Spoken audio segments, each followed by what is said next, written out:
आज के case studies के इस लेक्चर में बात करेंगे जो पत्नियां अपने पति और उसके परिवार का उत्पीड़न कर रही हैं। ये खबर उनके लिए बड़ी बुरी है क्योंकि उन्हें जेल हो सकती है, पत्नी को भी जेल हो सकती है और पत्नी के परिवार वाले भी इसमें शामिल हैं। अन्य कोई व्यक्ति है तो उनको भी इसमें सजा हो सकती है क्योंकि पति और उसके परिवार के पास में ये अधिकार मौजूद है। नंबर 2, जो पत्नियां अडल्ट्री में हैं और पति और उसके परिवार के ऊपर झूठे दोषारोपण कर रही, झूठे केसेस कर रही हैं, उनके लिए भी बड़ी बुरी खबर है। और तीसरी परिस्थिति, जो पत्नियां अपने पति और उसके परिवार के ऊपर झूठे गंभीर आरोप लगा रही हैं, उनके लिए भी बड़ी बुरी खबर है। ऐसे में पत्नी को यहां पर जेल हो सकती है और साथ में कॉम्पनसेशन भी देना पड़ सकता है। और जो इसमें साथ में लोग शामिल हो उन्हें भी सजा हो सकती है और पत्नी के सभी अनुतोष भी यहाँ पर कोर्ट डिसमिस कर सकती है और पति को विदाउट एलिमनी पति यहाँ पर ऐसी पत्नी से डिवोर्स भी ले सकता है। जय जिनेंद्र हूँ किस जैन। वीडियो को लाइक और शेयर कर दीजिए और इस तरह के जजमेंट्स का पैकेज पाने के लिए जिसमें लगभग आपको 200 जजमेंट्स मिलते हैं या अन्य किसी जानकारी के लिए दिए गए नंबर पर आप हमें संपर्क कर सकते हैं। नंबर 1, पति के पास में पहला अधिकार यह है कि वो पत्नी की इनकम को जान सकता है। ये अधिकार पत्नी के पास भी और पति के पास भी है। एक दूसरे की इनकम को जानने का अधिकार है, वो भी आरटीआई के माध्यम से और किसी भी सेक्टर से मिल सकता है, चाहे वो प्राइवेट सेक्टर में जॉब करते हो चाहे वो गवर्नमेंट सेक्टर में जॉब करते हो। अगर पति या पत्नी अपने जीवन साथी की आरटीआई के माध्यम से इनकम की जानकारी लेना चाहता है तो उसे मिल जाएगी। ये पहला अधिकार हो गया। दूसरे अधिकार की बात करें, अगर यहाँ पर पत्नी पति और उसके परिवार के लोगों के ऊपर गंभीर ऐसे आरोप लगाती है कि जो आरोप झूठे हैं और उन आरोपों से पति और उसके परिवार की किसी प्रकार से क्षति पहुंचती है, चाहे सामाजिक तौर पर, चाहे मानसिक तौर पर, चाहे आर्थिक तौर पर, चाहे शारीरिक तौर पर, तो इसकी भरपाई के लिए पति यहाँ पर मानहानि का केस भी कर सकता है। नंबर 3, पत्नी अगर मेंटेनेंस का केस करती है और पत्नी के पास आय के साधन है और पति बेरोजगार है तो ऐसे में पत्नी का केस डिसमिस हो सकता है और ऊपर से पति ऐसी पत्नी से मेंटेनेंस ले सकता है। जिस केसेस में पत्नी अडल्ट्री में है या अत्याचार कर रही है, उत्पीड़न कर रही है, शोषण कर रही है, ब्लैकमेल कर रही है या फिर बिना किसी कारण के अलग रह रही है, तो ऐसे केसेस में भी कोर्ट ऐसी पत्नी को किसी प्रकार का भरण पोषण देने से इनकार कर सकती है। ये भी पति के पास में अधिकार है। नंबर 4, पत्नी ने जो उत्पीड़न किया है पति और उसके परिवार के लोगों के साथ में, तो यहाँ पर पति और उसके परिवार के लोग, पत्नी सहित जिन लोगों ने किया है, उनके ऊपर सबूतों तथ्यों के आधार पर पत्नी सहित उसके पूरे परिवार जो लोग इसमें शामिल हैं उनके ऊपर बीएनएस भारतीय न्याय संहिता 2023 के अंतर्गत तमाम धाराओं में केस दर्ज करवा सकते हैं और इसमें पत्नी सहित जो लोग शामिल हैं उन्हें सजा भी हो सकती है और उन पर जुर्माना भी लग सकता है। और इसमें पति के परिवार की जो महिलाएं हैं वो डोमेस्टिक वायलेंस एक्ट के अंतर्गत भी केस फाइल कर सकती हैं और इसमें भी दंडित करवा सकती हैं।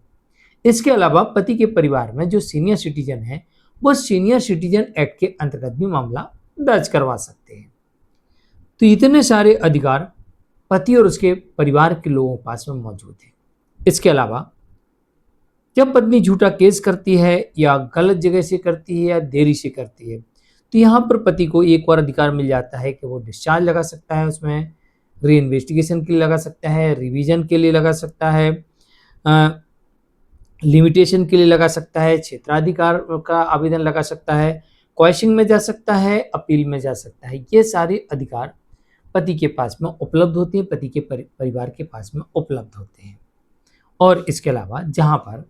पत्नी एडल्ट्री में है और पति को पत्नी के बॉयफ्रेंड का पता लग गया है तो यहाँ पर पति ऐसी पत्नी के बॉयफ्रेंड को भी पार्टी डिवोर्स के केस में बना सकता है और साथ ही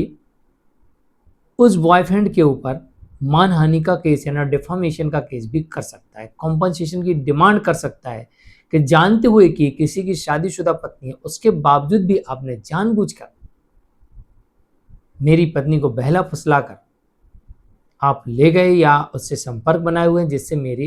मुझे मानसिक क्षति पहुंच रही है, आर्थिक नुकसान हो रहा है, सामाजिक छवि खराब हो रही, इसके आधार पर डिमांड कर सकता है। तो इसमें पत्नी का बॉयफ्रेंड भी पार्टी बना जा सकता है। साथ ही अगर पत्नी या उसके परिवार के लोग या अन्य लोग पेशी के दौरान, केस के दौरान वहाँ पर डराते हैं, धमकाते हैं, मारपीट करते हैं, गाली गलौज करते हैं, प्रयास करते हैं कि वो वहाँ ना आए या उसकी जान को खतरा है, ऐसा अगर पति कोर्ट में साबित करने में सफल होता है, ऐसी कोई घटना घटती है पति के साथ में, उसके परिवार के लोगों के साथ में, और पति साबित करने में सफल होता है, तो फिर वो पत्नी के केसेस को अपने क्षेत्र के न्यायालय में ट्रांसफर करवा सकता है या फिर वीडियो कॉन्फ्रेंसिंग के जरिए सुनवाई का अधिकार भी ले सकता है। इसके अलावा ऐसी परिस्थिति जिसमें पति न्यायालय जाने में असमर्थ हो या उसे आर्थिक नुकसान उठाना पड़े, जैसे कि उसकी नौकरी चली जाए, बिजनेस बंद हो जाए, तो इसके तथ्य कोर्ट के सामने रख के भी पत्नी के केसेस को अपने क्षेत्र के न्यायालय में ट्रांसफर करवा सकता है या फिर वीडियो कॉन्फ्रेंसिंग के जरिए उस केस को लड़ सकता है। इसके अलावा किसी परिस्थिति में पति के कोर्ट नहीं जा पा रहा है, कोई कारण ऐसा है, तो वो पावर ऑफ अटर्नी अपने किसी संबंधी को दे सकता है और पावर ऑफ अटर्नी के माध्यम से वो संबंधी उस केस में अपना पक्ष रख सकता है। इसके अलावा पति के पास ये भी अधिकार है कि अगर वो कानून का जानकार है, कानून को समझता है, कैसे पक्ष रखना कोर्ट में, किन मुद्दों पर रखना है, तो अपना केस स्वतः लड़ सकता है, स्वयं लड़ सकता है, सभी केसेस खुद लड़ सकता है। पति के पास में ये भी अधिकार है कि फैमिली कोर्ट में पत्नी के, ये कह सकता है कि पत्नी के द्वारा जो एडवोकेट आए हैं उन्हें इस केस में ना रखा जाए और मैं अपना केस भी खुद लड़ूंगा, क्योंकि फैमिली कोर्ट में व्यावसायिक प्रतिनिधित्व करने वाले अधिवक्ताओं को परमिशन अगर नहीं देना चाहते आप, तो आप मना कर सकते हैं। यानी कि आप फैमिली कोर्ट के केसेस से एडवोकेट को मना कर सकते हैं, दोनों तरफ के केसेस को कोर्ट मना कर देगी, ज़रूरत पड़ने पर बुलाएगी, बाकी हर पेशी पे एडवोकेट्स नहीं जाएंगे, ऐसा भी हो सकता है। इसके अलावा ये भी पति के पास में अधिकार है कि अगर कहीं पर भी मामला, पति और पत्नी दोनों के पास ये अधिकार है कि अगर कहीं पर भी मामला ऐसी स्थिति में आ जाता है कि आपसी सहमति से इस केस को निपटाने की बात आती है, तो म्यूचुअल सेटलमेंट कर सकते हैं, यानी आपसी सहमति से केसों को निपटा सकते हैं, अपने अपने केसेस को वापस ले सकते हैं, साथ रहने पर फैसला कर सकते हैं और अलग अलग, हमेशा के लिए अलग अलग होने पर भी फैसला कर सकते हैं, यानी कि म्यूचुअल डिवोर्स भी ले सकते हैं।